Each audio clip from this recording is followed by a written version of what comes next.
Gente, mais um livro da Laura De Luca, chamado Ópera Solitária, com poemas. E a Laura De Luca é um livro de 1996. A Laura De Luca, ela é médica, né?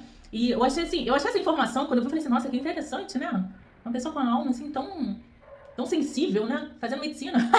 Que a gente acha que a gente fica vendo Grey's Anatomy e fica achando que médico é aquilo lá, assim, ó, que não quer saber da gente, não, só quer saber dos romances deles lá e de sair secando o corpo dos outros pra ficar ganhando prêmio. Mas a Laura De Luca é maravilhosa. Olha, aí eu já tinha dito antes que eu li um livro dela meio que por acaso, né? Se é que vocês acreditam em acaso. Eu li o livro dela por acaso porque tava no cercado de livros do meu prédio.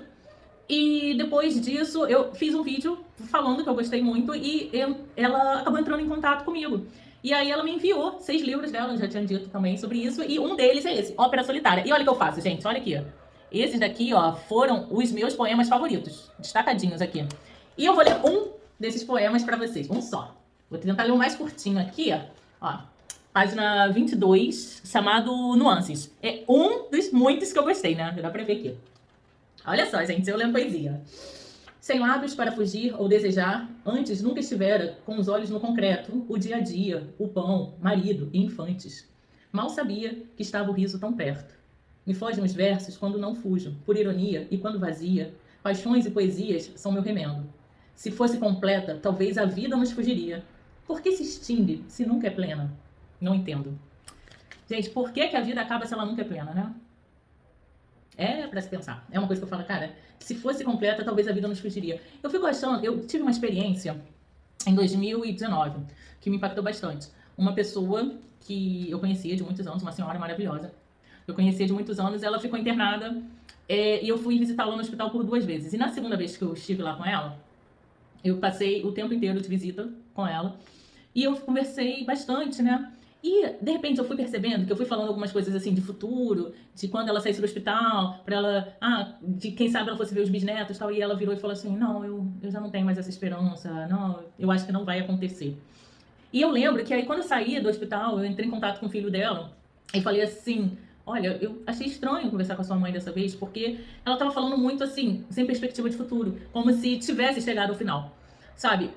E eu achei interessante, assim, a experiência da pessoa meio que ter aquela sensação de que ela viveu o que dava para ser vivido. Mas eu fico pensando, poxa, será que ela teve a sensação de plenitude, de viver tudo que ela queria ter vivido? Né? Ou a sensação de, tipo, eu vivi tudo que deu para ser vivido. Então, quando eu penso e leio esse poema com essa frase assim, por que se extingue se nunca é plena? Não entendo. Eu penso, né? No caso, por que se extingue a vida, né? Se nunca é plena, não entendo. Eu penso isso, eu falo, poxa, eu acho que a gente nunca vai ter aquela sensação assim de plenitude. Porque muitas vezes fica muito fácil. A gente fala assim, morreu na adolescência, teve a infância interrompida, tava grávida, né? Teve a vida interrompida. Geralmente a gente fala, teve a vida interrompida quando a gente acredita, por alguma questão, sei lá, cultural, biológica, que seja, que aquela pessoa morreu antes do tempo. E que tempo é esse? Qual é o tempo para morrer? Né? Então, assim, fica uma coisa complicada. Então, assim, a gente fala, enquanto na verdade a gente devia falar pra tudo, né? De tipo, meu Deus, isso, né, a vida, ela nunca vai ser plena, né? Ela sempre vai se extinguir sem a gente ter alcançado essa plenitude da vida.